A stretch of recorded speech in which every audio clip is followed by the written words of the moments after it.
pas oublier, dire au monde, résister dès le début, écouter sa conscience. Guerre, haine, rejet de l'autre et de soi nous sont donnés en héritage à la naissance. Maladie de l'âme, gangrène de la psyché, tant de vies sacrifiées sur l'autel de la barbarie.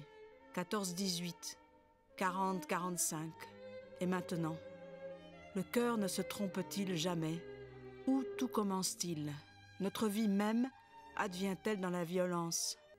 Au commencement de notre histoire dans les années 30, les enfants Regina, Léon et Jackie et leurs parents et sauveteurs, l'abbé Joseph André, le résistant Maurice Rosenzweig et la résistante Sarah Goldberg ont vu leur enfance et leur jeunesse immolées, leur vie suspendue en plein vol, victimes d'un crescendo unique de violences meurtrières inouïes.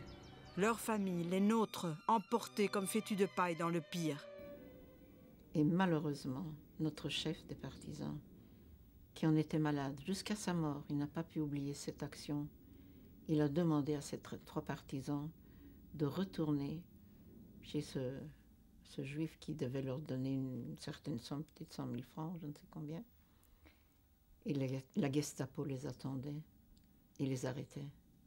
Donc tous les trois ont été arrêtés et tous les trois ont été fusillés pour cette action-là. Un jour, on sonne. Je regarde par la fenêtre et je vois un gendarme. Un gendarme équipé, puisqu'on est ici dans les décors, mais il n'y a pas des costumes, avec le chapeau de forme.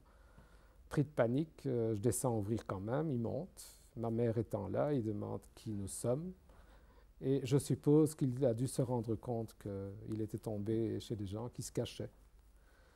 Mijn verhaal is apart omdat mijn verhaal een positief verhaal is tegenover de meeste ondergedoken Joodse kinderen hier in België. Ik heb een ouderpaar bijgekregen in plaats van, en ook mijn eigen ouders na de oorlog teruggevonden en mijn broers.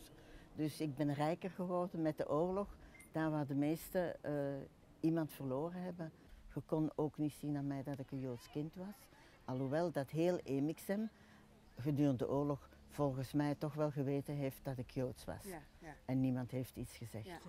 Héroïnes et héros ont arraché la survie des faibles dans la société d'alors au prix de leur propre vie, sans réfléchir, en faisant ce qu'ils et elles estimaient devoir faire. Maurice Rosenzweig, 21 ans à peine, peu avant son exécution à la prison de Saint-Gilles, écrit « Quand tu recevras cette lettre, je ne serai plus. » C'est tragique, mais c'est ainsi. Mon cœur éclate en sanglots quand je pense à ce que mes parents ont déjà souffert pour moi. Je mourrais plus facilement si je pouvais les savoir en bonne santé et à l'abri de la misère.